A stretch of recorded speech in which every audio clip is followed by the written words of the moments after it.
Sud Radio, Berkov dans tous ses états. Nous sommes en guerre. Ils se mobilisent en ce moment de partout pour essayer de me discrédibiliser.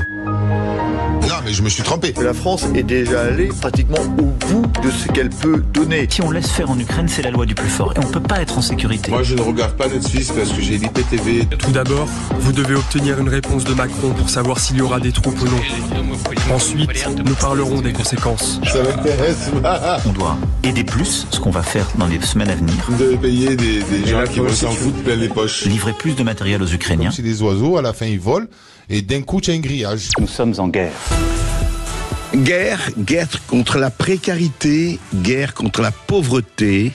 Celle-là aussi est présente. C'est une guerre à bas bruit, mais qui fait beaucoup de ravages et beaucoup de victimes. On va en parler avec Patrick de Giovanni, président et fondateur du fonds de dotation d'APAT, et vous allez entendre un témoignage poignant vraiment, qui a fait le tour des réseaux sociaux et qui a ému une bonne partie de la France, et pour cause.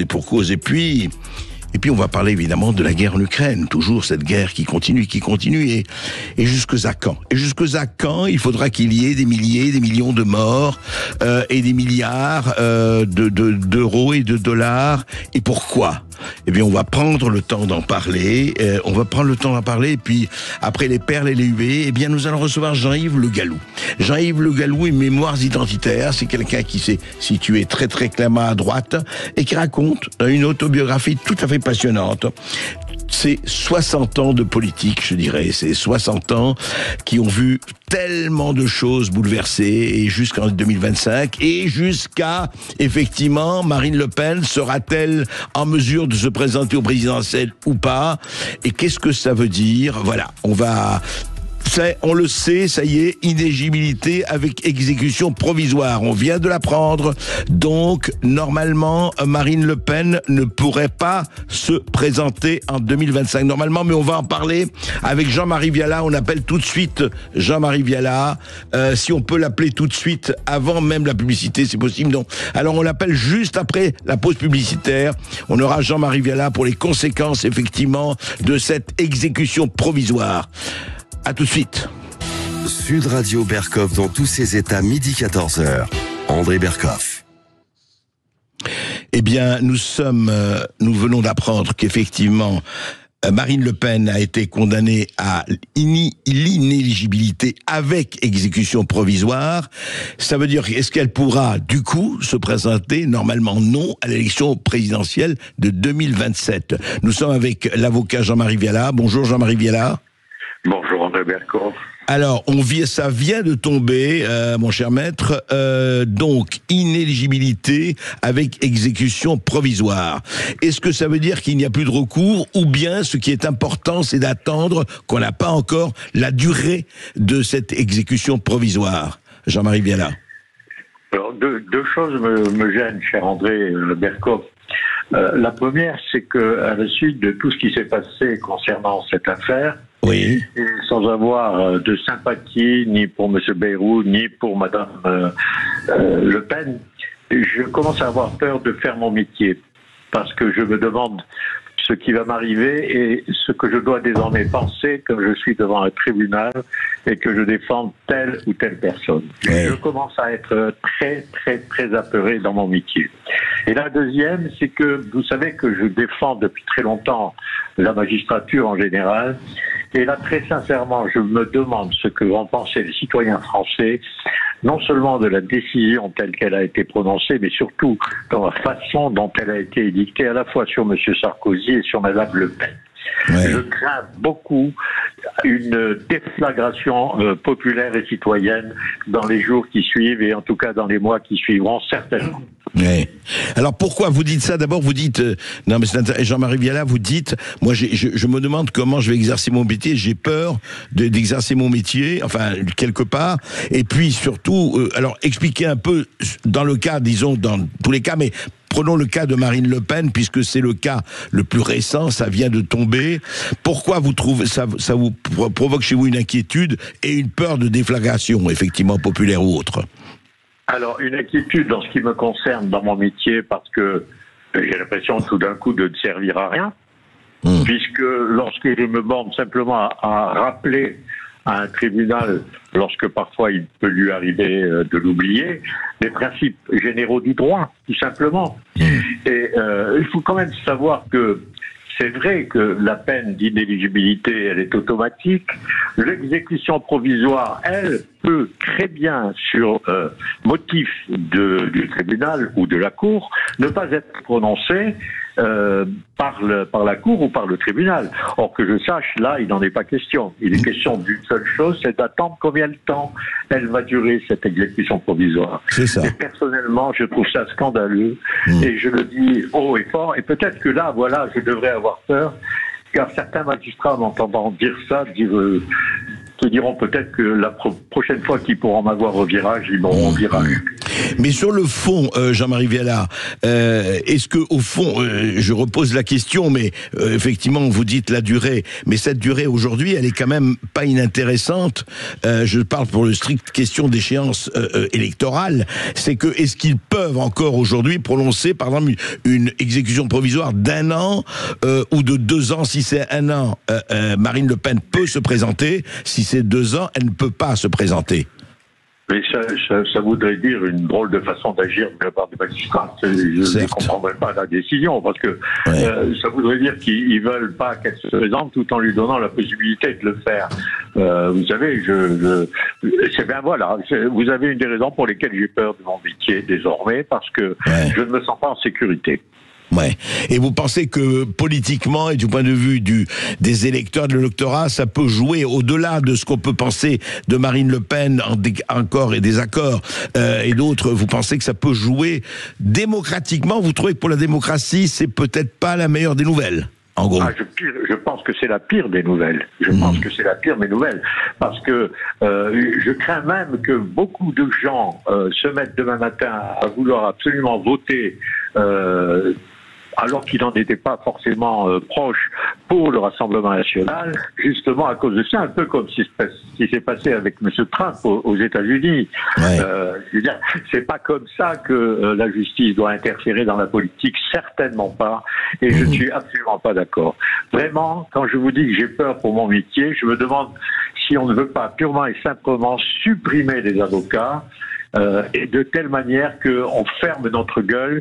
Je parle aussi bien pour mon confrère Sassouz, qui se fait aujourd'hui attaquer de tous côtés sur sa façon d'agir, que pour les confrères qui ont assisté M. Sarkozy. Nous sommes en danger, désormais, nous avons une cible dans le dos, apparemment, parce que nous ne sommes pas de gauche et que nous serions plutôt de droite, en tout cas, ce qui pourrait être considéré par certains.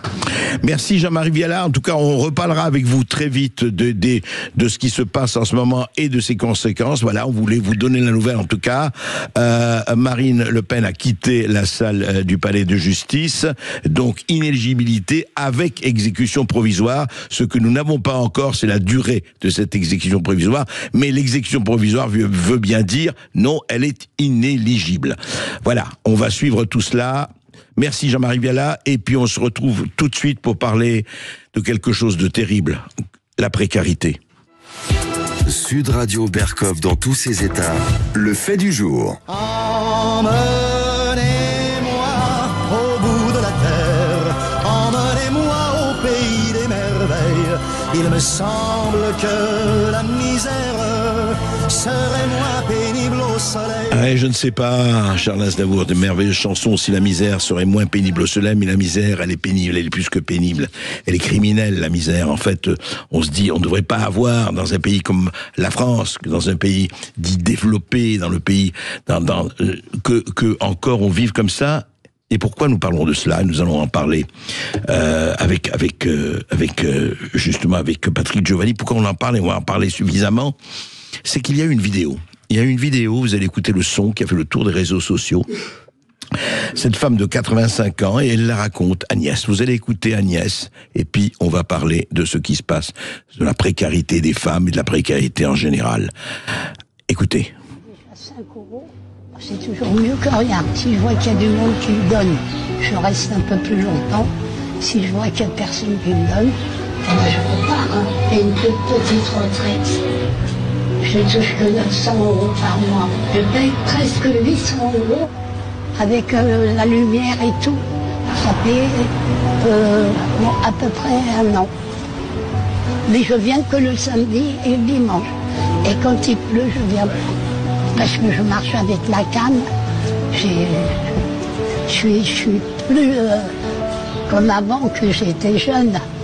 J'ai exactement 3 enfants, 2 filles et un garçon. J'ai une fille qui est morte il y a 2 ans.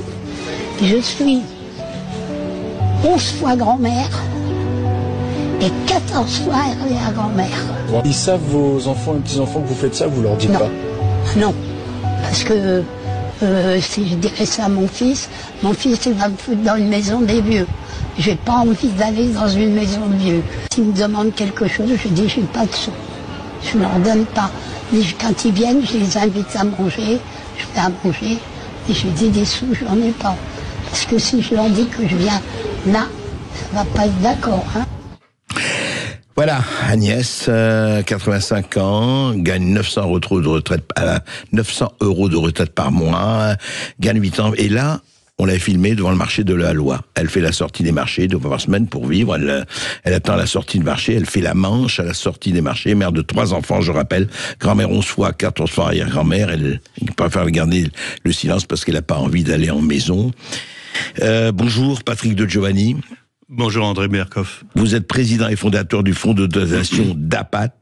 On va en parler justement sur la précarité. Juste quelques chiffres pour rappeler, vous les connaissez, mais pour rappeler nos auditeurs qu'en 2022, plus d'1 senior sur 10 vivait sous le seuil de pauvreté, qui est le seuil de pauvreté étant 1216 € pour une personne seule.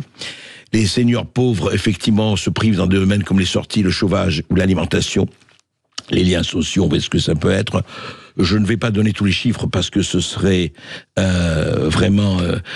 quand on sait que les femmes représentent désormais 57,5% des personnes rencontrées par l'association Le Secours catholique, contre 52,6% en 99. 55% des ménages pauvres, je parle des femmes précaires. 57% des bénéficiaires du revenu social d'activité. 70% des travailleurs pauvres occupent 79,5% des emplois à temps partiel et 70% des emplois en CDD. Voilà, et etc., etc. Et en fait, on peut se dire, cette situation, et vous, Patrick de Giovanni, avec votre épouse, avec votre comité, vous allez nous dire, c'est quoi ce fonds de dotation d'APAT? Alors, le fonds de dotation d'APAT, c'est une ONG que nous avons créée avec ma femme il y a 5 ans, et nous avons décidé d'agir pour aider les femmes en précarité. Moi, j'avais un gros problème quand je suis dans la rue et que je rencontre quelqu'un. Je vois un sans-abri. Je fais quoi? Et donc, quand on a voulu créer notre ONG, moi j'ai dit, j'aimerais bien la précarité parce que je voudrais faire quelque chose. Et ma femme, elle a milité toute sa vie pour les femmes, la promotion des femmes. Et donc, on a choisi Femmes en précarité. Et je dois dire que, hélas, on avait raison de choisir ça. Parce les que besoins sont colossaux. Ouais. Les besoins sont colossaux. Depuis 5 ans, on rencontre un très grand nombre d'associations de terrain et on voit la réalité de ce qui se passe, ou du moins une partie de la réalité, parce que les femmes en précarité, on les voit pas. Elles se cachent. Elles sont menacées, elles sont en danger permanent, elles cherchent à se protéger en se cachant. Et donc, du coup, elles sont très peu visibles. Et elles sont très peu visibles, oui, comme disait Agnès, même elle n'en parle pas à ses enfants, à ses petits-enfants. Elle est là, elle fait la manche à la sortie des marchés, ça s'est passé à Levallois. Mais ce que vous avez pu constater, en fait, en 5 ans, il n'y a pas eu de, je veux dire, sur le plan général, il n'y a pas eu, c'est toujours aussi précaire, aussi aigu, aussi lancinant. Ah oui. Oui. Le monde général n'a pas changé. Ouais. Il y a des associations absolument fabuleuses qui font un travail de terrain, mais qu'on voit pas trop parce que c'est vraiment du travail de proximité avec un petit nombre à chaque fois. Mais dans toutes les villes de France, les petites, dans les bourgades, même dans la ruralité, ces problèmes existent et des associations agissent pour les aider, ces femmes. Mais ça ne résout pas le problème. Ouais. Ça les aide. L'idée, c'est effectivement de les aider à faire un parcours de reconstruction. Mais ces femmes dont vous preniez l'exemple, que faire? Et oui, que faire 85 ans, on va continuer à en parler avec vous juste après cette petite pause, Patrick de Giovanni, parce que justement, que faire? On va parler qu'est-ce qu'on peut faire, parce que quand on voit, il faut le dire, un certain nombre de milliards consacrés, quand on parle de l'aide française au développement, je rappelle qu'on a donné 185 millions à la Chine, sans parler de l'Algérie, on aimerait quand même peut-être de s'occuper de ces gens qui sont à la rue, ou pratiquement à la rue. Tout de suite. André Berkoff. Et nous sommes toujours et plus que jamais avec Patrick de Giovanni, président et fondateur du fonds de dotation d'APAT contre la précarité, qui se bat avec beaucoup d'autres associations contre la précarité, et notamment la précarité féminine. Je rappelle encore quelques chiffres donnés par le Secours catholique. C'est très important. Les femmes représentent 30 et 40% des publics sans domicile fixe. 30 et 40%. 64 personnes qui renoncent aux soins dans le pays sont des femmes. 48 des personnes en situation d'insuffisance alimentaire sont des femmes. 74 des personnes en situation de non-recours au minimum vieillesse sont des femmes. Et Patrick Giovanni, c'est assez terrifiant, ces chiffres. Absolument. C'est terrifiant parce qu'en fait, on ne les voyait pas, ces chiffres. Et on se rend pas compte du problème. On a l'impression que la précarité, c'est uniquement masculine parce que ce sont des hommes qu'on voit en premier. Mais en fait, ces chiffres montent. Et quand on prend, par exemple, les sans-abri sur les tranches 20 à 30 ans, là, la surreprésentation des femmes par rapport aux moyennes est très forte. Et puis, il y a encore un dernier chiffre, c'est que quand on regarde la mortalité des sans-abri, paradoxalement, les femmes meurent plus tôt que les hommes.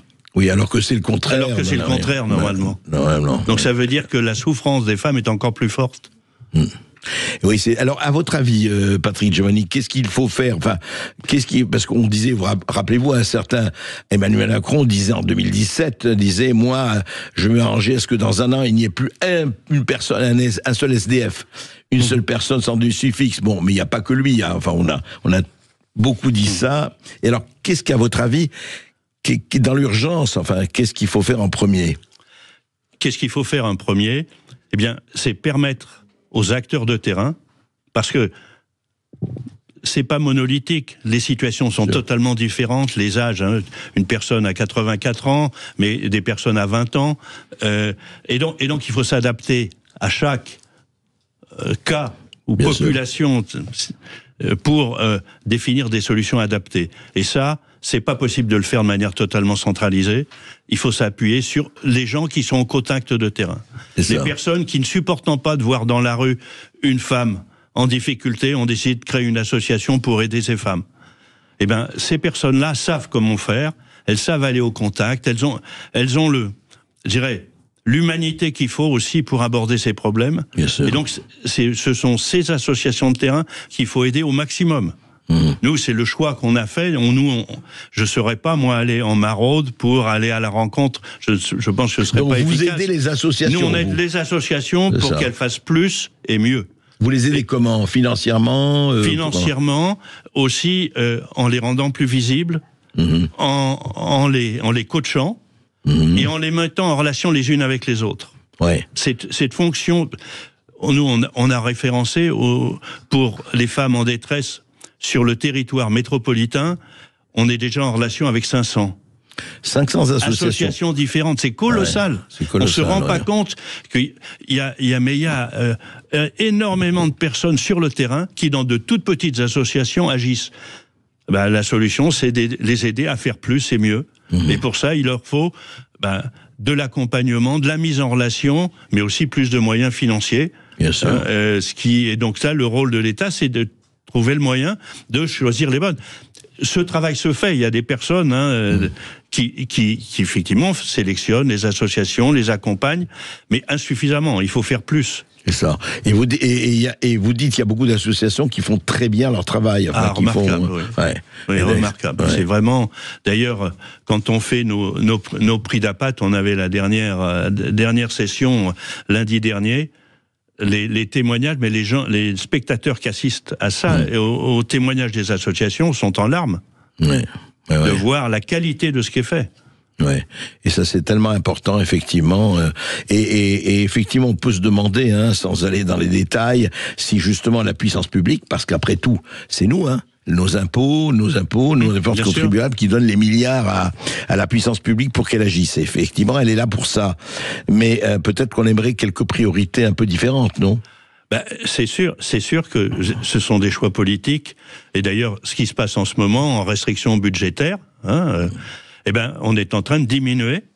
On diminue l'argent pour les associations, vous voulez dire ? Oui. Ouais. Et d'ailleurs, l'année 2025 est difficile parce que un certain nombre d'associations qui gèrent bien, si elles ont moins de ressources, elles vont diminuer leurs dépenses. Diminuer leurs dépenses, c'est réduire leur activité. C'est aider moins de femmes ou les aider moins bien. Et s'ils le font pas, ils risquent de mourir. Ouais. Et donc ça, dans 2025, c'est vraiment une préoccupation très forte. Et nous, ça nous fait dire qu'il faut qu'on arrive à élargir encore nos interventions, parce que il y a des associations qui sont en danger de ce fait-là. Ouais. Et effectivement, il faut voir quelles associations, évidemment, qui travaillent, parce que d'autres, il faut aussi évaluer ces associations. Absolument. C'est important. Et c'est une affaire d'équipe et d'hommes. De femmes et d'hommes. De femmes et d'hommes, c'est la qualité. Moi, mon métier, ça avait été d'accompagner des entrepreneurs. Et là, on accompagne des entrepreneurs sociaux. C'est ça. Et vraiment, c'est pour nous la dimension la plus importante de choisir des entrepreneurs sociaux dont on sent qu'ils sont capables d'apprécier la diversité comme un chef d'entreprise. La diversité et l'efficacité, parce que c'est très important aussi. Absolument. Merci Patrick Giovanni. Voilà, je rappelle que vous êtes président et fondateur du fonds de dotation d'APAT, et c'est très important, l'action sur le terrain, c'est même fondamental. Et encore une fois, il faut choisir qui on aide. Quand je pense que un certain fonds d'aide développement que nous avons, on en a suffisamment parlé, donné jusqu'à il y a peu 185 millions à la Chine pour se développer, on peut se demander sur ces 185 millions d'euros par an, peut-être il aurait été plus judicieux de donner aux gens qui travaillent sur le terrain pour empêcher des femmes comme Agnès d'être en train de faire la manche sur les marchés. Merci. Merci. Sud Radio André Berkoff. Berkoff dans tous ses états, ça balance pas mal sur Sud Radio.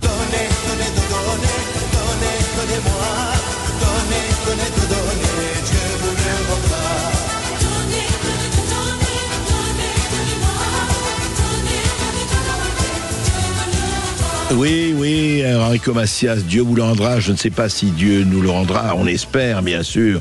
Mais quand on voit ce qui se passe actuellement, c'est intéressant. Vous avez vu tous les bruits de bottes justement sur l'Ukraine. Alors l'Ukraine, Donald Trump qui parle plus vite que son ombre, qui est tout le temps de parler, il est furieux contre Poutine, il est furieux contre Zelensky parce qu'il dit Zelensky ne remplit pas ses engagements d'arriver à faire la paix en Ukraine et puis de négocier sur la terre rare.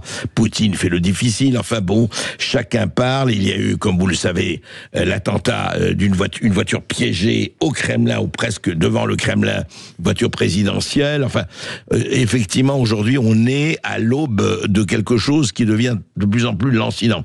Je rappelle simplement que l'aide européenne à l'Ukraine a atteint près de 132 milliards d'euros depuis le mars 2022, contre 114 milliards d'euros du côté des Américains. L'effort français, lui, de 5 milliards d'euros, l'un des plus faibles en Europe en proportion. Et puis, Paris a surtout envoyé du matériel militaire. Mais justement, jusqu'où on va aller ? Et Phil Béchade, vous avez fait... Bonjour. Vous avez fait un tweet qui m'a effectivement, qui nous a interpellés. Vous êtes, je rappelle, rédacteur en chef aux publications Agora, c'est bien ça, et animateur de la chaîne YouTube L'Inforruptible. Pas mal, L'Inforruptible, c'est bien. C'est pas intouchable, mais c'est bien. Phil Béchade, vous avez écrit ceci, vous avez tweeté ceci. Imaginez juste que les rétrocommissions versées par l'Ukraine soient de 8%. Selon l'usage, elles se situent entre 5 et 10% pour les facilitateurs. Sur 25 milliards d'euros, ça représenterait 2 milliards d'euros de corruption. De quoi acheter la complicité des médias, des députés, de nos élus.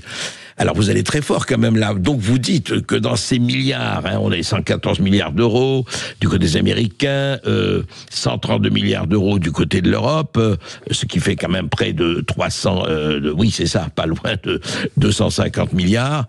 Vous dites, il y a eu corruption, il y a eu rétrocession, ou ce que vous appelez les rétrocommissions, effectivement.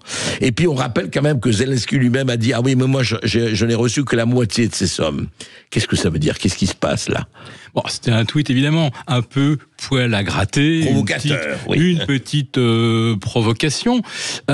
Néanmoins, j'attends la démonstration de l'inverse, c'est-à-dire qu'on ait la preuve que l'argent que les Français et les Européens ont donné à l'Ukraine, enfin... C'est Bruxelles. C'est Bruxelles. C'est même pas le Parlement. C'est des prêts ou c'est des dons? Alors là, justement... Parce que c'est intéressant, ça. Voilà, il y a plusieurs questions. Ouais. Alors, quand on écoute aussi bien Emmanuel Macron que certains grands décideurs européens, on parle de prêts.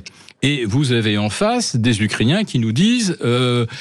ces prêts, on les rembourse si on en a les moyens. C'est-à-dire si, par exemple, la Russie versait des dommages de guerre, ou si vous saisissiez, vous, Européens, les avoirs russes, à ce moment-là, vous pourriez vous rembourser. Si c'est pas le cas, considérez que ce sont des dons, parce que nous, on peut pas payer. Mais oui, Zelensky l'a dit lui-même, d'ailleurs. Absolument. Oui. Donc, revenons à la première partie de votre question, qui était... peut-on faire la démonstration que toutes les sommes versées à l'Ukraine n'ont pas donné lieu à des rétrocommissions? C'est simplement une question que je soulève, parce qu'il n'y a en fait aucune instance qui contrôle l'usage des sommes qui sont votées à l'Ukraine. Alors, l'armement, on peut plus ou moins effectivement suivre son acheminement, voir si les canons César sont bien arrivés, si les roquettes anti-chars, on a bien livré 2000, etc. Ça, c'est facile à contrôler. Mais l'argent, alors l'Institut de Kiel fournit des chiffres, alors je ne vais pas rentrer dans le détail, mais disons que la quote-part française des aides attribuées par l'Union européenne, ça s'élève à 16,5 milliards. L'essentiel, ce ne sont pas des armes, ce sont surtout des sommes destinées à financer les fonctionnaires ukrainiens et également verser les pensions de veuvage, parce qu'il y a quand même beaucoup de victimes. Hélas, et l'armement, ça représenterait environ 7 milliards. L'aide aux réfugiés, on n'en accueille pas tant que ça en France, ça sera environ 3,3 milliards. Bon, en gros, la fourchette, c'est entre 26 et 28 milliards. La France, oui. Voilà. Et là, derrière, qui supervise la trajectoire de ces sommes? Alors, l'Europe, elle supervise, tenez-vous bien, 2 millions de normes et règlements. Ça fait quand même beaucoup de choses à surveiller. Je rappelle qu'en 2000, il y en avait 400 000. Aujourd'hui, on est à 2 millions. 2 millions de normes. Oui. Ouais. Donc ça fait beaucoup de choses à surveiller. Et il semblerait que l'Europe n'ait pas trouvé les ressources pour suivre, justement, qu'est-ce qui est fait de l'argent? Vous voulez dire, Philippe Béchard, non mais c'est intéressant, il n'y a pas d'institution spécifique de contrôle sur l'argent européen ou français qui est alloué aux Ukrainiens? C'est exactement ce que je dis. Et il suffit d'ailleurs que ceux qui nous écoutent fassent une recherche sur n'importe quel moteur et essaient de trouver quelle est l'institution, la commission, le comité, l'agence qui est chargée de superviser l'usage des sommes qui sont délivrées à l'Ukraine. Vous ne trouverez rien. Est-ce que c'est pas assez troublant? C'est pour le moins étonnant, oui, qu'il n'y ait pas contrôle. Et là, on parle donc, alors là, globalement, pour l'Europe, on parle maintenant de 150, 160 milliards d'aides diverses, donc je dis, l'essentiel, c'est pour le paiement des fonctionnaires.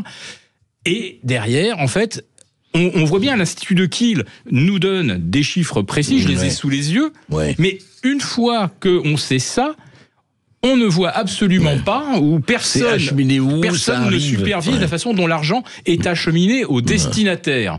Et puis alors on voit effectivement que les agences de biens d'exception à Marbella, Courchevel, Cap d'Antibes, Miami et quelques petites îles sympathiques des Bahamas sont en train de réaliser des ventes fantastiques auprès de personnes ou de sociétés écrans dont on comprend que quand même l'argent vient d'Ukraine. C'est absolument extraordinaire. Un chef d'entreprise, il y a le moindre soupçon de détournement, il a le droit à un contrôle fiscal, et là il y a immédiatement tout un arsenal, et on a des effectifs qui vont tout contrôler. Un homme ou une femme politique est soupçonné de détourner de l'argent, va pas échapper à des contrôles, à un procès, voire à une condamnation. Même si on a des assistants parlementaires d'ailleurs. Voilà. Ouais. Alors par contre, il y a un petit bémol, c'est que quand vous êtes haut commissaire européen, si vous recevez des valises de billets du Qatar, là par contre, vous allez reprendre très très vite votre activité au sein du Parlement. Les parlementaires européens, justement, chez qui on a trouvé des valises de billets, et de billets sur des centaines de milliers, n'ont pas été limogés. Pas du tout. Ils ont été suspendus le temps de l'enquête. Ouais. Et finalement, l'enquête a donné... ça s'est soldé par un non-lieu, ce qui est absolument merveilleux. Et le bénéficiaire ou la bénéficiaire a réussi à arguer qu'en fait ces sommes avaient été touchées par son compagnon de vie, etc. Et que donc il ignorait totalement l'existence. Bon, là, on voit qu'il y a quand même un double standard, mais à l'échelle des détournements potentiels de l'argent des contribuables européens vers l'Ukraine, là on est sur quelque chose qu'on n'a jamais connu. Alors, et aux États-Unis, on verra bien si des enquêtes débouchent effectivement et apportent la preuve que de l'argent est détourné. Il va probablement falloir attendre que ce soit les Américains qui fassent l'effort. Ce que fait Doge en ce moment avec Elon Musk et son équipe. Et on verra si l'argent est bien arrivé en Ukraine. Alors ce qu'on a bien compris par contre, c'est que l'argent des contribuables américains est bien retourné ensuite chez Boeing, Lockheed Martin, General Dynamics. Ça a été d'ailleurs dit clairement par des parlementaires américains. Vous inquiétez pas, tout l'argent que nous donnons à l'Ukraine, ça revient directement nourrir le chiffre d'affaires de nos marchands de canons, entre guillemets, et que finalement c'est une très très bonne affaire que cette guerre en Ukraine. Alors ce qu'on ne sait pas par contre, et ce qu'on va peut-être découvrir, c'est effectivement, est-ce que la totalité des sommes a été affectée à l'achat d'armes, ou est-ce qu'il n'y a pas eu de l'argent qui a coulé dans des poches, on ne sait pas lesquelles. Et puis on s'est laissé dire quand même qu'un certain nombre d'armes sont passées dans des territoires, je ne sais pas si territoires perdus de la République ou autre, mais on sait qu'il y a eu un marché noir quand même non négligeable. Absolument. On va en parler tout de suite avec vous, Philippe Béchade, après cette petite pause, pour un peu conclure et voir, disons, voir jusqu'où ça va et voir ce qu'on peut faire. À tout de suite. Tous ces états, midi 14h. André Berkoff. Et nous sommes toujours avec Philippe Béchade, rédacteur en chef aux publications Agora et animateur de la chaîne YouTube L'Inforruptible. Mais alors, quid, qu'est-ce qui se passe alors au niveau de l'Europe? Parce qu'on voit très très bien, vous en avez parlé, au niveau des rétro-commissions, enfin en tout cas, l'échange américain on le voit, mais européen, donc vous avez dit les milliards d'euros qui ont été donnés par l'Europe en général, la France en particulier, et aujourd'hui, donc, vous dites, il n'y a aucune autorité de contrôle là-dessus.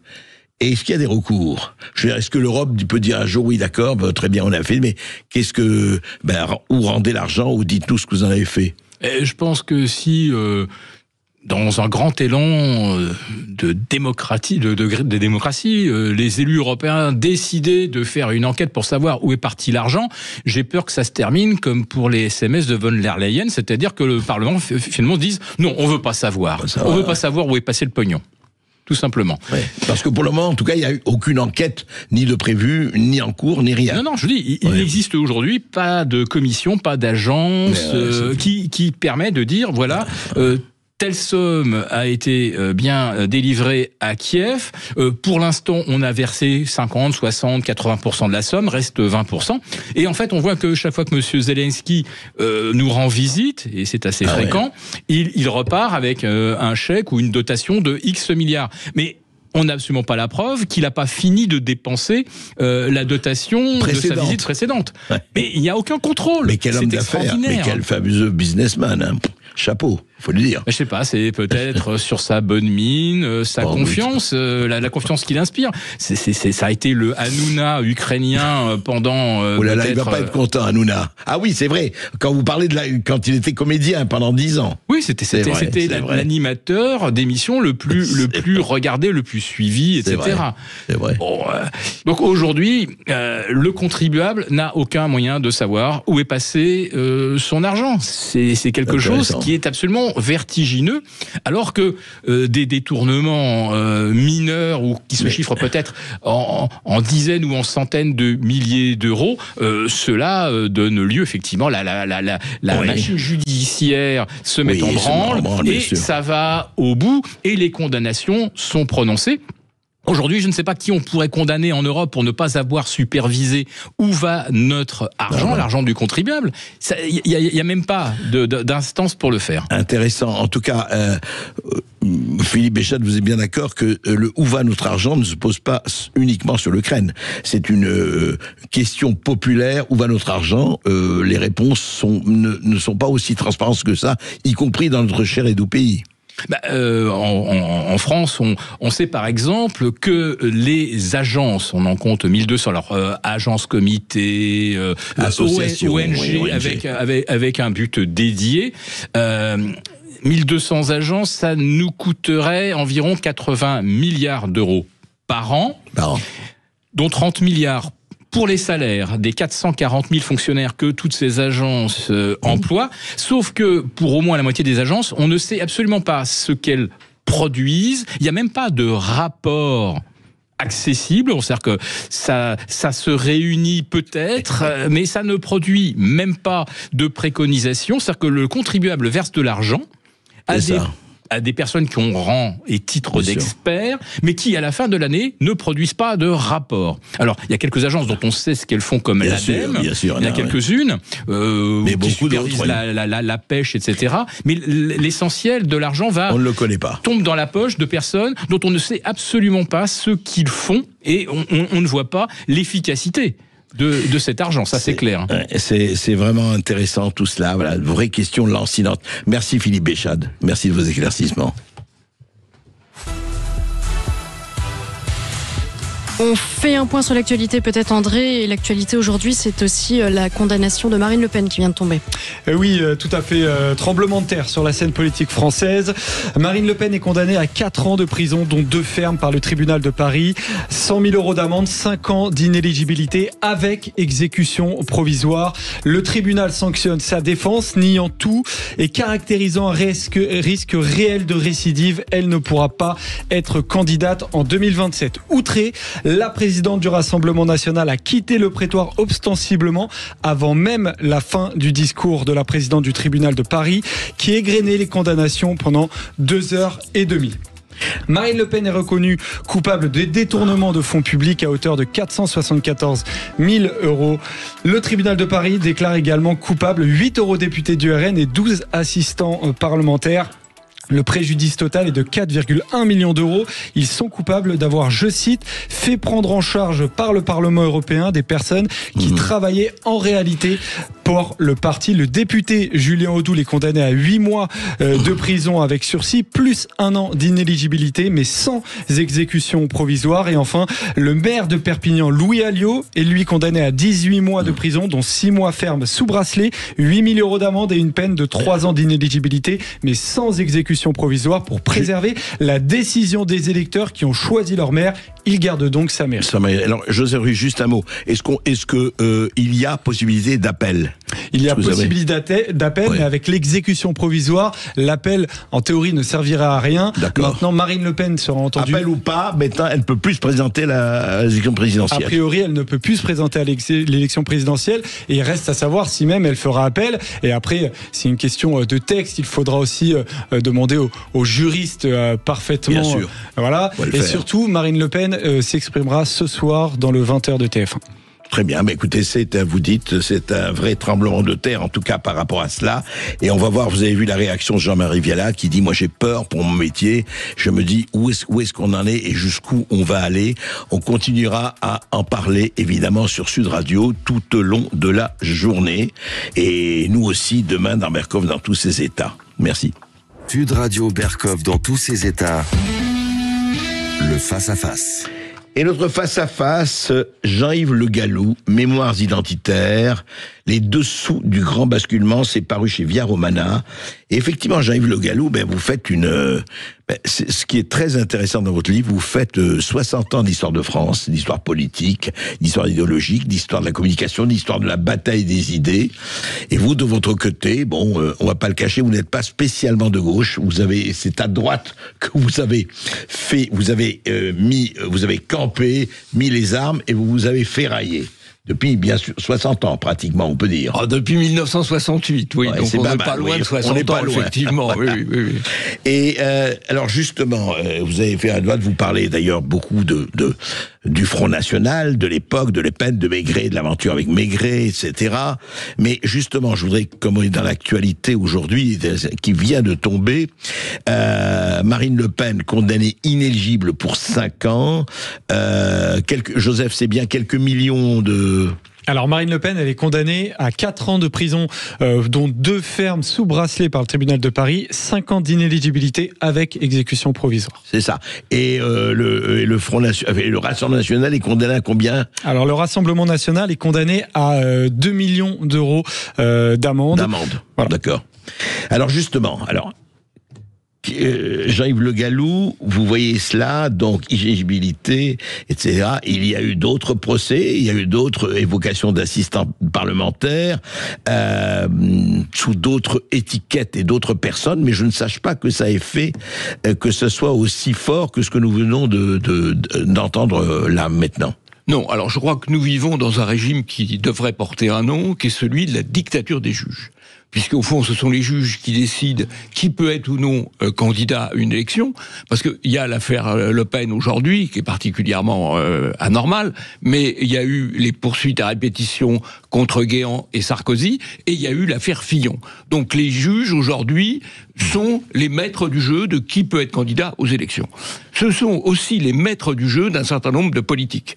Par exemple, en matière d'immigration, on voit un certain nombre d'hommes politiques qui parlent, bien ou mal, mais ça n'a rigoureusement aucune importance, parce que qui décide qui a le droit de séjourner en France, qui a le droit d'entrer en France, ce sont les juges, en particulier les juges administratifs et les juges du Conseil d'État qui prennent... Et de la Cour de justice européenne. Oui, mais la vraie décision, elle est prise par le Conseil d'État et par les tribunaux administratifs, en interprétant, généralement en surinterprétant ce que peut dire la Cour de justice européenne ou la Cour européenne des droits de l'homme. Donc, la politique de l'immigration, elle est décidée par les juges. Le choix des candidats aux élections, elle est décidée par les juges. C'est une dictature des juges, c'est une dictature judiciaire. Donc pour vous, par exemple, pour revenir un moment sur Marine Le Pen et l'affaire Marine Le Pen, ça vous paraît, vous voyez, je crois que c'est Philippe de Villiers qui parlait de coup d'État, c'est quelque chose qui politiquement peut donner quoi ? Est-ce que politiquement, quelle portée ça a politiquement pour vous ? La portée, c'est que nous ne sommes plus dans un système démocratique, exactement d'ailleurs comme la Roumanie. Vous avez vu qu'en Roumanie, la Cour constitutionnelle a décidé que le candidat qui avait gagné le premier tour des élections présidentielles était éliminé de deux manières. D'abord, l'élection présidentielle a été annulée, puis quand on a organisé une nouvelle élection présidentielle, ce candidat a été déclaré inéligible. Il est évident qu'on n'est plus dans un système démocratique, on est dans un système d'oligarchie que je qualifierais, parce qu'il faut trouver un nom, d'oligarchie arc-en-ciel, parce que c'est une oligarchie arc-boutée sur une idéologie climatique. Il faut lutter contre le réchauffement climatique, une idéologie LGBTQ. Il faut développer des droits pour les minorités sexuelles, entre autres, et une idéologie arc-en-ciel au sens de l'Afrique du Sud, puisqu'elle se veut antiraciste, et dans les faits, elle est raciste anti-blanche. Donc on a une oligarchie arc-en-ciel qui a pris le pouvoir en France. En France et apparemment en Europe. Et assez largement en Europe, absolument. Oui, tout à fait. Parce qu'on a vu que Keir Starmer a estimé il y a encore 2 jours que les hommes blancs devaient être beaucoup plus pénalisés que les autres. C'est intéressant. Oui. Ça rappelle George Orwell. Tous les hommes sont égaux, mais il y en a qui sont plus égaux que d'autres. Oui. Et à votre avis, alors, pour la mouvance que vous connaissez, et je parle que vous avez milité, suivi, vous avez été un des acteurs d'ailleurs les plus importants, en tout cas les plus notables. Ce qui est intéressant, c'est que vous parlez d'ailleurs dans votre livre, vous avez commencé en 68, effectivement, avec les gauchistes d'un côté, l'Occident de l'autre, et puis tous les autres. Enfin bon, on va pas refaire l'histoire, mais vraiment, je renvoie à votre livre qui est passionnant si on veut connaître cette histoire de France pendant ces années, ces décennies-là, et comment ça a bougé. Et on va parler d'un certain nombre de points qui sont tout à fait intéressants. Mais est-ce qu'à votre avis, ça va, sans faire de voyant, de lire dans le marque de café, ça va amener une réaction plus forte des électeurs, par exemple, du Rassemblement national, qui vont s'estimer frustrés, même si quelqu'un d'autre, évidemment, va se présenter au nom du Front, du RN, ou pas? Est-ce que vous pensez qu'il va y avoir une réaction en France ou pas? C'est difficile à dire, hein. Il faut attendre l'onde de choc. Je pense qu'il peut y avoir deux réactions assez contradictoires. Une certaine radicalisation d'un côté, parce que ça peut conduire à se dire c'est l'ensemble du système qu'il faut renverser, et pas simplement jouer à la marge du système. Les élections ne servent à rien, etc. Et puis l'autre réaction, vous avez raison, qui est un peu pas totalement différente, mais qui est de dire une démoralisation, on n'y peut rien, de toute façon ils finiront par nous écraser. Vous savez, il y a un peu la même matière avec l'affaire dite des gueux. Les gens qui vont être interdits de circuler parce qu'ils n'ont pas des voitures assez chics à l'intérieur des métropoles. Eh bien, où la loi est abrogée, ce qui est encore possible aujourd'hui, mais plus probablement, la loi, c'est la thèse d'ailleurs que craint Jardin, qui a mené le combat là-dessus, la loi sera pas abrogée, elle sera simplement différée, et puis à la fin, on la mettra quand même en ligne, en place. Il y a vraiment une volonté, je crois, ça c'est un comportement du pouvoir, il y a une volonté d'écraser ceux qui ne sont pas d'accord avec les oligarques qui nous gouvernent. Oui, vous voulez dire toute opinion dissidente ou action dissidente sera considérée comme antidémocratique. Oui, puisque la démocratie, c'est nous. Oui, absolument. Voilà. C'est eux qui définissent les valeurs démocratiques. Les valeurs démocratiques qui n'ont pas grand-chose à voir avec le jeu électoral dans l'esprit des oligarques. Et alors justement, écoutez, en lisant votre livre, c'est intéressant parce qu'il y a plusieurs affaires et plusieurs actes politiques, et je voudrais remonter au premier, qui, et je vous lis, Jean-Yves Le Gallou, pour faire bonne mesure, on n'oubliera pas non plus l'extraordinaire faiblesse de Pompidou, et ils vont monter à Pompidou, face au coup d'État du Conseil constitutionnel, le 16 juillet 1971. Celui-ci s'arrogea le droit de contrôler le contenu des lois, voilà. À petite cause, grand effet. C'est-à-dire que avant ça, le Conseil constitutionnel ne pouvait pas, ne pouvait pas contester les lois. C'est quoi, là? Le Conseil constitutionnel, tel qu'il a été conçu en 1958 par le général de Gaulle et Michel Debré, était cantonné à une observation, à une critique formelle de la loi. Est-ce que la procédure parlementaire normale avait été respectée, et notamment l'essentiel de l'objectif était que le Conseil constitutionnel évite que le Parlement n'empiète sur le domaine de l'exécutif, n'empiète sur le domaine domaine régalien du chef de l'État. Que la loi n'empiète sur le domaine du règlement, sur le domaine du gouvernement, de l'exécutif. Aujourd'hui, le Conseil constitutionnel ne fait pas cela. C'est-à-dire, il ne fait pas ce pourquoi il a été conçu et créé. Par contre, il juge de la loi, et c'est devenu le législateur suprême, puisque dès qu'une loi est votée, il se demande si c'est bien compatible avec tel traité international ou avec tel principe général du droit ou telle déclaration, tel préambule de la Constitution. C'est-à-dire qu'il interprète des textes très généraux, pour refaire les lois à la place du législateur.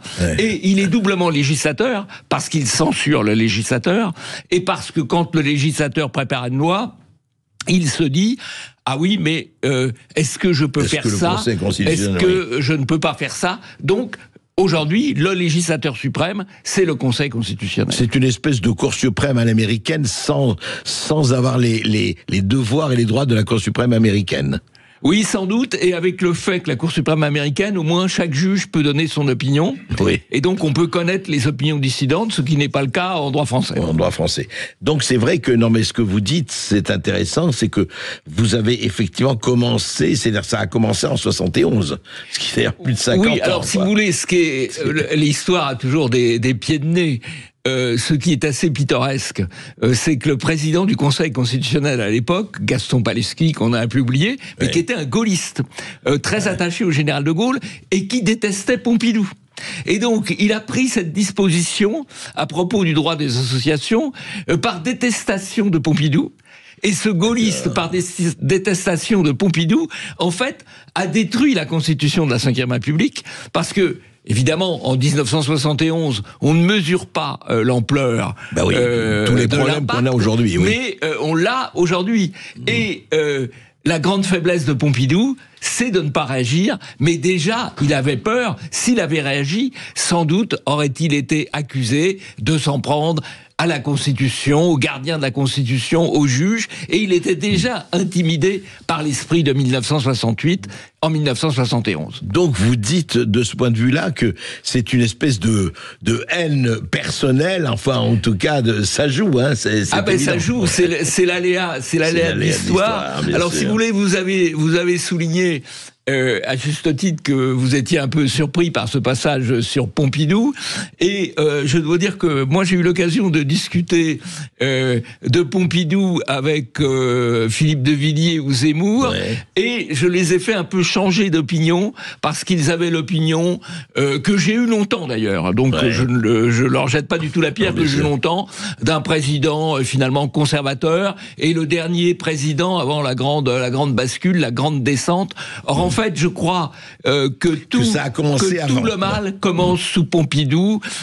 C'est les réformes de l'éducation, c'est le code de la nationalité, c'est la loi Pleven, tout commence en fait sous Pompidou, mais on s'est laissé un peu piéger, enfin je pense les gens de droite ou conservateurs, par l'image générale qu'il avait, par le côté normalien, homme de culture, attaché à la France, alors qu'en fait, il n'a pas fait ce qu'il aurait dû faire. Il a d'ailleurs publié un livre posthume qui s'appelle Le Nœud Gordien, qui est excellent, qui a été écrit juste après 68, où il dit tout ce qu'il faudrait faire.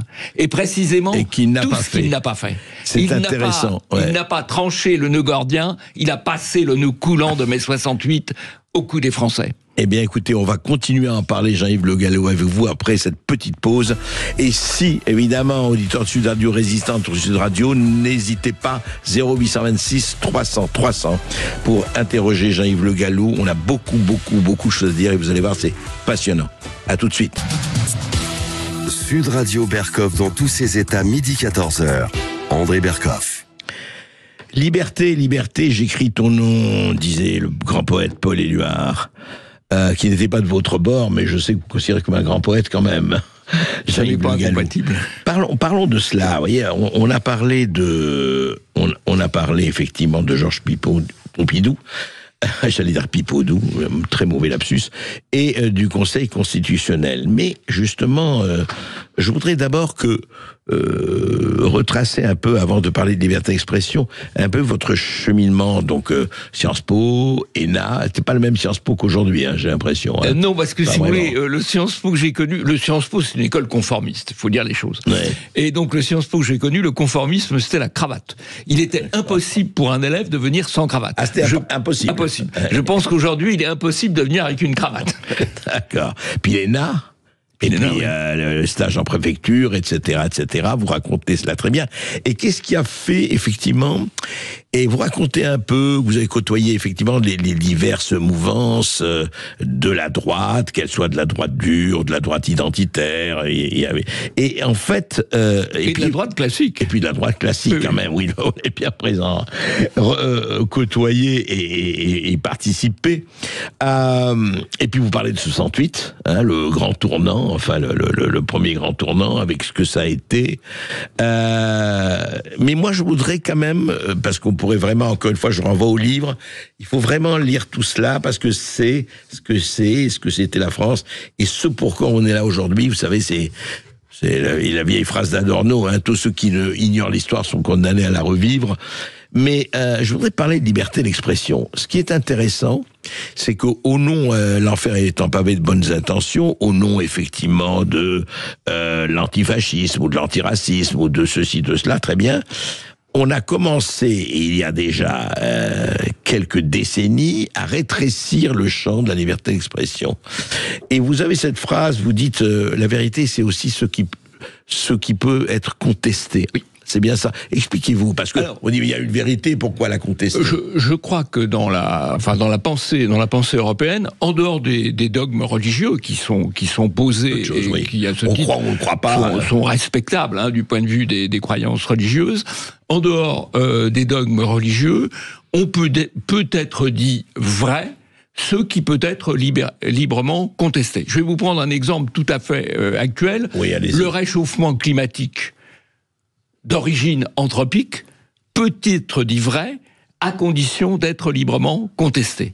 À partir du moment où il ne peut pas être librement contesté, ce qui est le cas aujourd'hui, puisque si vous le contestez, vous êtes traité de complotiste, on vous coupe les crédits de recherche si vous êtes chercheur, etc. C'est très difficile de le dire vrai, puisqu'il n'y a pas, en quelque sorte, égalité des différents points de vue.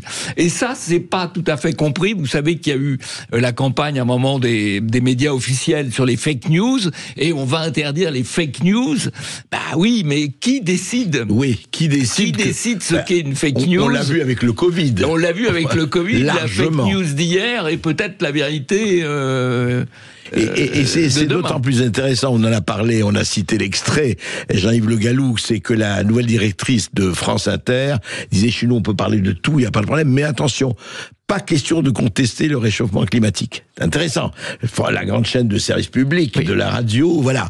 Donc, pas question. Alors, c'est intéressant. Et comment vous avez vu quand même s'effriter, en tout cas se grignoter ce territoire qui est le b.a.-ba de toute démocratie, qui est la liberté d'expression? Bah, si vous voulez, alors l'acte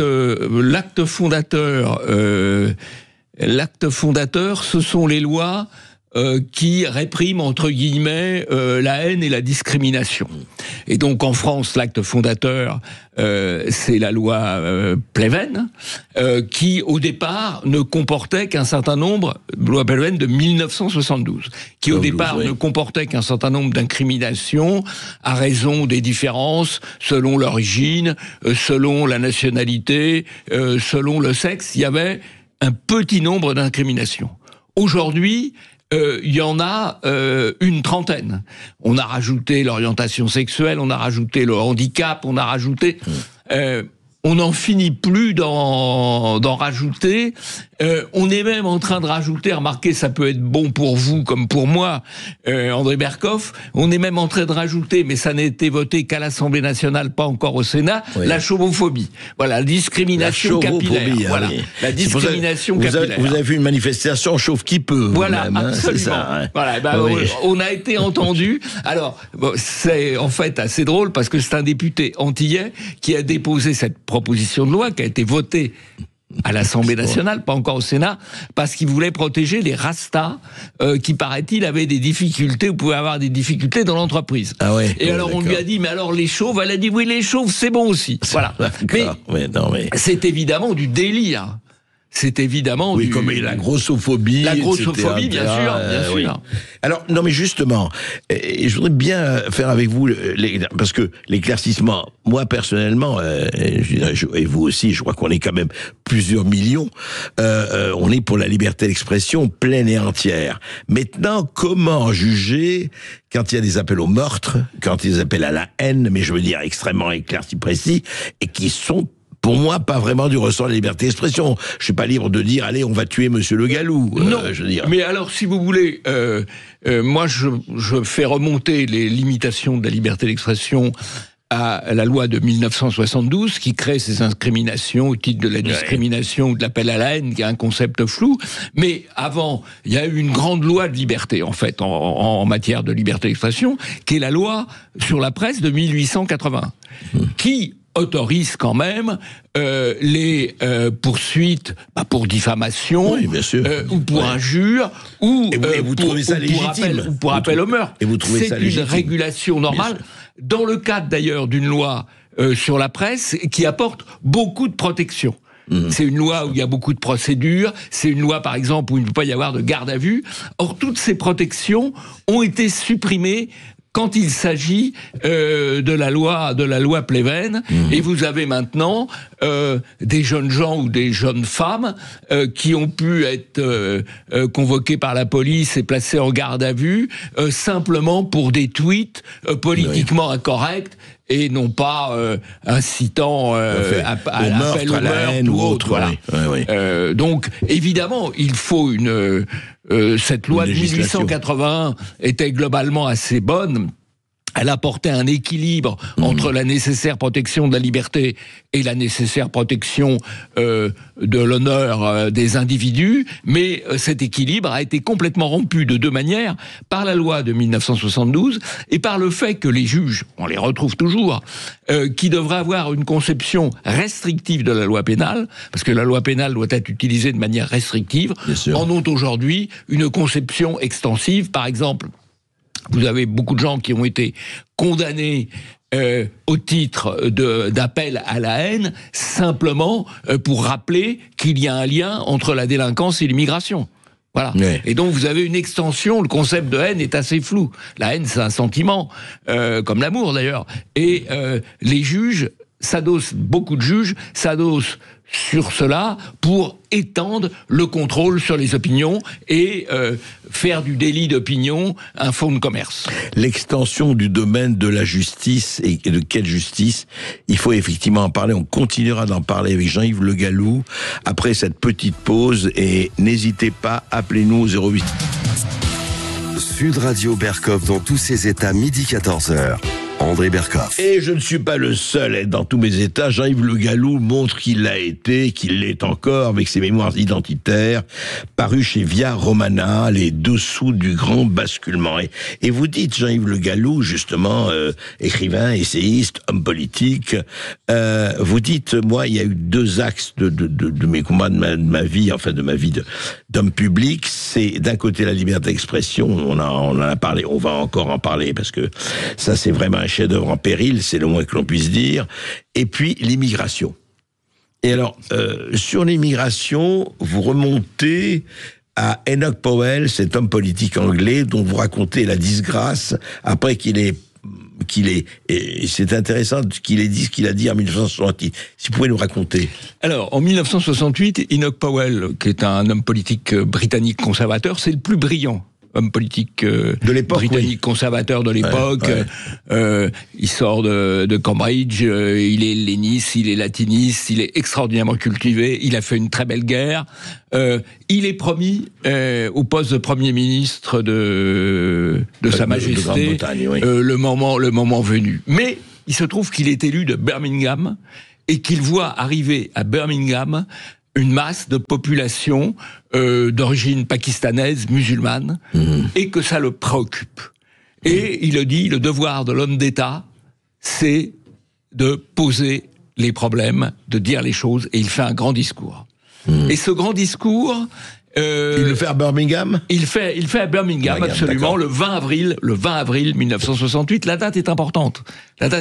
C'est encore 68, qui est vraiment une date pivot. Et il a un soutien formidable de l'opinion britannique. Les dockers, les mineurs font des manifestations en sa faveur, mais les médias le démolissent et le détruisent. Parce qu'il dit quoi dans cette... il dit que... en quelques mots. Oui. L'importation de populations étrangères nombreuses, musulmanes nombreuses, va déboucher sur des conflits et potentiellement une guerre civile. Il utilise une expression qu'il tire de l'Énéide. Je vois le Tibre portant des fleuves de sang. Voilà, je vois le... Et ça a pu choquer, et c'est évidemment. ça qui choque, bien sûr. qui choque, et le discours est appelé le discours des rivières de sang, parce qu'il cite l'Énéide, parce qu'il voit le danger de l'immigration, et de l'immigration en l'occurrence pakistanaise et musulmane. Il faut savoir que lorsqu'il y a eu un attentat à Londres il y a une dizaine d'années, les auteurs de l'attentat sont partis du lieu même de la circonscription d'Enoch Powell, non pas par symbole, mais parce que c'est tout simplement la réalité qui avait changé. Et il faut aussi savoir que Enoch Powell avait prononcé ce discours parce qu'il y avait le projet du gouvernement travailliste de l'époque de faire voter une loi qui était une loi interdisant la discrimination et pensant à contrôler la liberté d'opinion. C'était l'ancêtre de la loi Pleven, l'ancêtre anglaise de la loi Pleven, qui a amené Enoch Powell en 1968 à contester cela. Et pour moi, comme pour Renaud Camus d'ailleurs, pour nous, Enoch Powell, c'est le prophète diabolisé. Et effectivement, qui a été absolument marginalisé, invisibilisé après cela. Et puis, vous dites aussi rapidement, il y a eu Jean Raspail et le camp des Saints en 1973, donc 5 ans plus tard, qui voyait venir effectivement des pirogues d'Afrique et qui envahissaient le sud de la France, etc. Est-ce que quand même, il n'y avait pas... Alors, justement, la position de la droite là-dessus, est-ce qu'il n'y avait pas quand même une espèce de chosification, mettre tous les immigrés dans le même sac, tous les migrants dans le même sac, même tous les musulmans dans le même sac, est-ce qu'il n'y avait pas une chosification quand même à l'époque, et même maintenant d'ailleurs? Alors, si vous voulez, sur la politique de l'immigration, il faut voir que sous les années Pompidou, ça a été une année d'immigration massive par entrée de travailleurs. De travailleurs, donc d'hommes travailleurs, qui venaient en partie du Portugal et d'Espagne, beaucoup en partie du Maghreb, et avec une idée à l'époque qui était de tenir les salaires. Donc on a eu de 68, 69 à 73, sous la période Pompidou, une immigration de travail. Voilà. Ensuite, il y a la phase Giscard, la crise, on arrête l'immigration de travail, et comme on trouve que c'est un peu méchant d'arrêter l'immigration de travail, on ouvre le regroupement familial.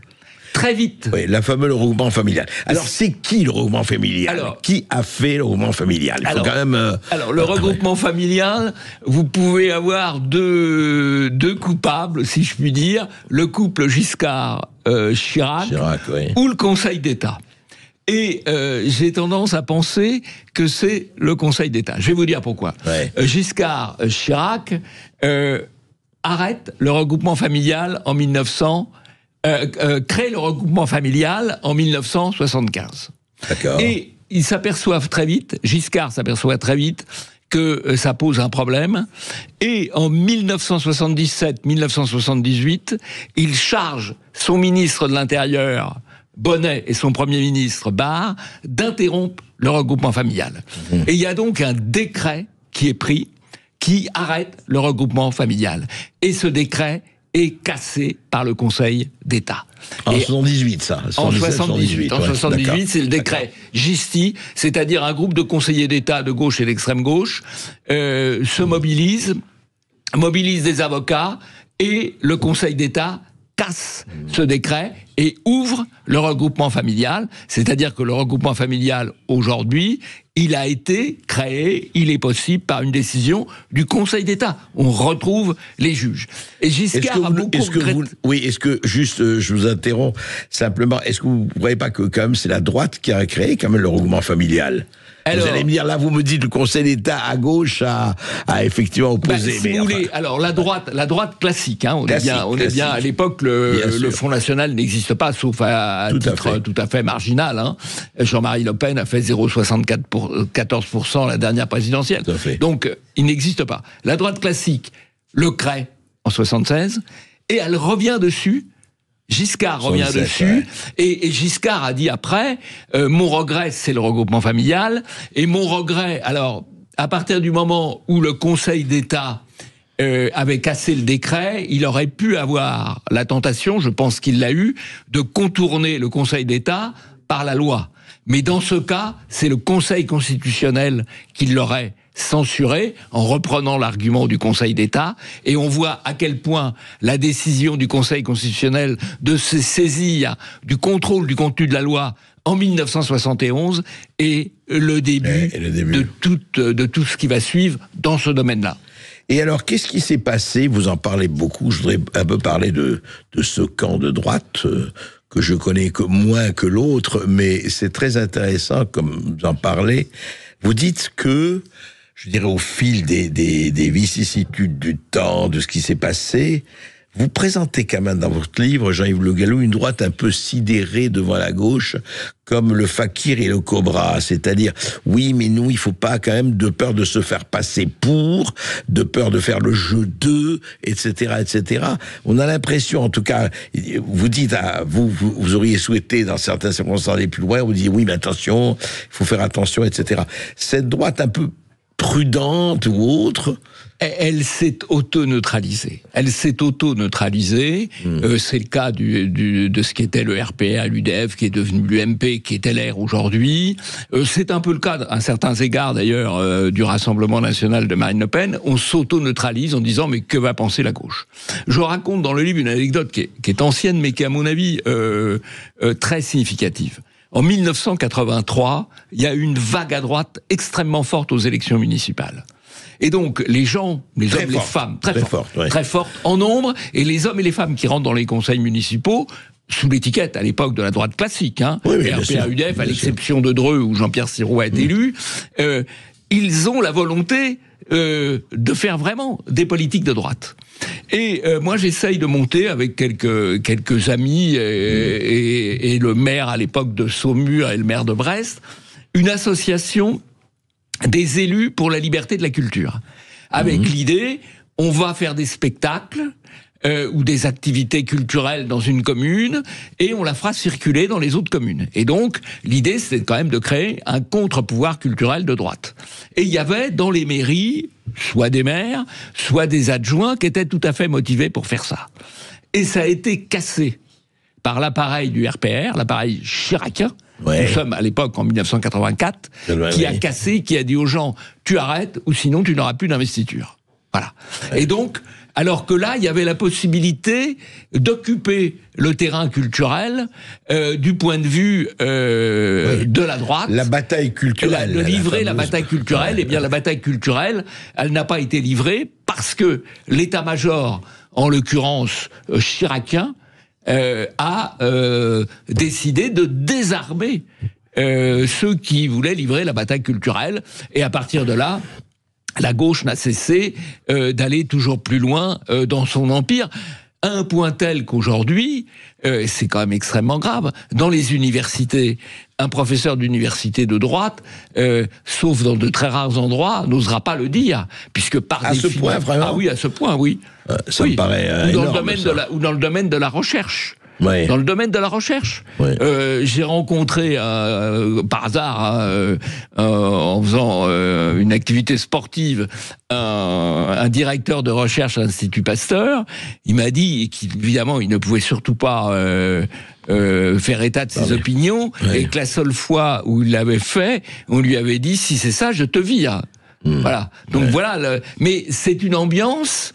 Le totalitarisme de la gauche est possible aujourd'hui parce que la gauche, la droite, s'est toujours inclinée, s'est toujours excusée, a toujours battu en retraite, avant même parfois, comme dans le cas que je vous ai cité, de livrer bataille. Mais alors, c'est dû à quoi ça? Justement, parlons de la droite que vous connaissiez. C'est dû à quoi ce syndrome de ne pas pouvoir être ce qu'elle est? Est-ce qu'elle s'est dit, si je dis certaines choses, je vais me faire traiter de facho, etc., etc. C'est ça? C'est la crainte de la diabolisation, oui. La crainte de la diabolisation. C'est la crainte de la diabolisation. Et le fait, si vous voulez, que pendant très longtemps, et même encore un peu aujourd'hui, c'est Libération qui n'a pas de lecteur, mais qui se conduit en DRH des partis politiques de droite en disant non, celui-là, faut c'est pas... fini, ça, c'est fini. Ah, c'est pas fini, non, c'est pas fini, malheureusement. c'est pas fini. Non, c'est pas fini. Non.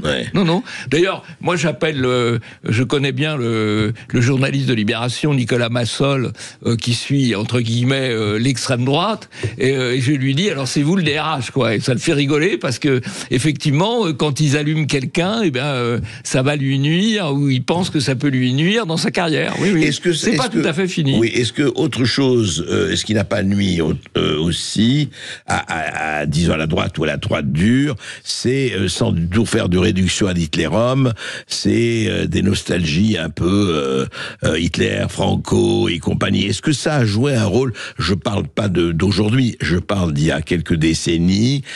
Vous en parlez un peu, vous n'avez jamais été de ce bord-là, mais vous en parlez un peu. Est-ce qu'il n'y a pas eu une espèce de confusionnisme à ce moment-là? Alors, je crois, si vous voulez, qu'il y a eu une instrumentalisation. Par exemple, disons les mots, il y a eu une instrumentalisation de l'affaire du détail. Mais je ne crois pas que ce soit... Alors là, on est sur le versant Rassemblement Front National. On est sur le Front National, version Le Pen, version Le Pen, Jean-Marie même. Donc je crois qu'il y a eu incontestablement instrumentalisation.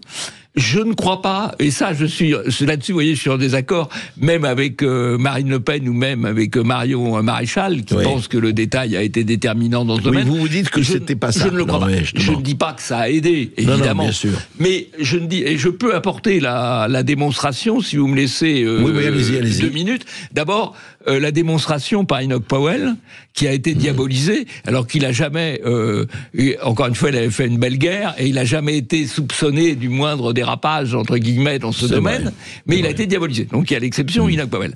Et s'agissant du Front National, il a été diabolisé sur l'immigration avant le détail, dès 1984-85. Moi, j'ai basculé de la droite classique au Front National en 1985. Je peux vous dire que c'était un vrai saut, quoi, quand même, hein. Et qu'il y avait une vraie diabolisation. Et il a été ensuite rediabolisé, surdiabolisé, avec l'affaire de la profanation de Carpentras, pour lequel en 90, pour lequel il n'y avait pas la moindre culpabilité de quelque sorte. Et on a dit que c'était Le Pen, on a dit que c'était Le Pen, ce qui était, alors que je rappelle, la malheureuse victime d'ailleurs, Monsieur Germont, qui était profané, était lui-même un juif du pape, comme d'ailleurs les 2 élus Front National du Vaucluse à l'époque. Donc qui c'est était pas juif pour un mouvement national. Pas pertinent. Non, je rappelle que ces profanations d'ailleurs du cimetière juif de Carpentras, sur laquelle on a accusé effectivement presque Le Pen d'en être l'auteur, c'est clair. Mais dites-moi justement, on a beaucoup parlé de ça, et s'il y a quelqu'un qui vient placer pour pas, on dit beaucoup que Jean-Marie Le Pen, je parle de Le Pen, Jean-Marie voulait pas le pouvoir. Est-ce exact ou pas, à votre avis, comme ça, a posteriori? Alors, écoutez, j'ai participé un peu quand on a mené notre action avec Maigret, qui était une action effectivement de contestation du pouvoir de Jean-Marie Le Pen. J'ai un peu porté ce discours-là, que je crois aujourd'hui, avec le recul, à la fois faux et vrai. Faux dans la mesure où, dans les circonstances de l'époque, objectivement, le pouvoir n'était pas accessible. Donc on ne peut pas lui reprocher de ne pas avoir voulu le pouvoir puisqu'il n'était pas accessible. En revanche, ce qui était accessible à l'époque, c'était le pouvoir local, le pouvoir municipal. Et ça, Le Pen, ça ne l'intéressait pas. Et moi, si vous voulez, dans ce livre, sur lequel je suis globalement, je pense, très, très bienveillant avec Jean-Marie Le Pen, pour lequel je garde une grande affection, une grande admiration, je suis critique sur un point, c'est le fait, un point en particulier, sur le fait de ne pas s'être intéressé davantage au pouvoir local, car il se serait intéressé davantage au pouvoir local, je crois qu'il n'y aurait pas eu la scission de 1999, et qu'il y aurait aujourd'hui des dizaines de municipalités nationales, dont certaines pourraient mener de vraies politiques nationales, identitaire et culturel, et donc ça c'est dommage. Voilà. C'est mon reproche par rapport à Le Pen et le pouvoir. Non mais c'était un point d'histoire qu'il fallait régler et éclaircir. À tout de suite, on continue avec Jean-Yves Le Gallou, effectivement, ses mémoires identitaires, encore une fois, à lire, que vous soyez d'accord ou pas, mais il faut lire, vous savez, il faut aussi lire ceux avec lesquels vous ne êtes pas d'accord, sinon il n'y a pas de pensée. Sud Radio Bercoff dans tous ses états, midi 14h. André Bercoff. Et avec Jean-Yves Le Gallou, Mémoires identitaires, 1968-2025, les dessous du grand basculement chez Via Romana. Peut-on trouver votre livre, Jean-Yves Le Gallou ? On peut d'abord le trouver dans les librairies, en tout cas dans les bonnes librairies. Je ne sais pas s'il sera en les pile bonnes, je veux dire, dans ce sont ceux qui sont d'accord dans avec toutes les vous, librairies, mais enfin, on peut le trouver en librairie. D'accord. On peut aussi le commander en ligne sur le site de l'éditeur, Via Romana. Et puis via Amazon aussi, j'imagine. Puis via Amazon aussi, bien sûr. Et puis, je le dédicacerai dès samedi au colloque de l'Institut Iliade, donc à la Maison de la Chimie. D'accord. À la fois... Pour ceux qui sont à Paris, samedi après-midi. Pardon, samedi après-midi, oui. C'est où la Maison de la Chimie, c'est rue Saint-Dominique, à côté de l'Assemblée nationale. Voilà, rue Saint-Dominique, c'est dans le 7e. Écoutez, voilà, si vous êtes à Paris, vous passez par Paris, n'hésitez pas à aller lire et vous faire dédicacer ces mémoires identitaires. Jean-Yves Le Gallou, j'ai envie, nous arrivons un peu en fin d'émission, on pourra en parler encore par 2 heures. Est-ce que vous et beaucoup d'autres, avec ce parcours que vous avez fait, est-ce que vous feriez vôtre la parole de Simon Bolivar quand on lui demandait, eh bien, écoutez, maintenant au terme de votre parcours, de votre itinéraire, et il disait, qu'est-ce que vous avez à dire ? Et il a dit, j'ai labouré la mer. Est-ce que vous avez l'impression que, en fait, la politique en général, mais la politique telle qu'elle a été menée par les lepénistes, les maigretistes et autres, à droite, est-ce que jusqu'ici, est-ce que ça a été vraiment aller assécher le marigot avec une cuillère à soupe ? Il y a un peu de ça. Moi, je ne connais pas le combat du fort au faible. Je ne connais que le combat du faible au fort. Mais je suis quand même relativement optimiste pour l'avenir, car je pense qu'il y a une prise de conscience croissante de la situation, et en particulier dans la jeune génération. Voilà. Vous le sentez, ça ? Je le sens très fortement. J'interviens assez souvent dans des formations, soit à l'Iliade, soit à l'IFP, auprès de gens qui ont entre, disons, 18 et 30 ans. Oui. Et la manière dont ils perçoivent la réalité est radicalement différente de celle dont ils pouvaient la percevoir, dont pas eux, mais leurs prédécesseurs, il y a 10 ans ou il y a 20 ans. Donc il y a une prise de conscience, mais en même temps que le danger croît, évidemment. Oui, et parce que peut-être c'est parce que ce qu'ils considèrent eux comme un danger, ils croient que cette prise de conscience se fait. Je crois que la prise de conscience c'est lié malheureusement à la dégradation de la réalité. Mais la situation s'est dégradée depuis fort longtemps, dans tous les domaines d'ailleurs, parce qu'on parle de l'immigration, mais l'éducation, la santé, l'éducation, etc. c'est presque encore plus catastrophique, parce que l'éducation, c'est la transmission. Bien sûr. Et aujourd'hui, comment on peut transmettre ? Eh bien, par des institutions parallèles. Comment on peut faire découvrir l'histoire par des institutions parallèles, par des instituts de formation comme l'Iliade ou comme l'IFP ou comme d'autres institutions. L'éducation nationale a renoncé. L'issue est dans l'alternative. L'issue est dans l'alternative, oui. Belle formule. Merci Jean-Yves Le Gallou. Et voilà, Mémoires identitaires, encore une fois, je vous le recommande.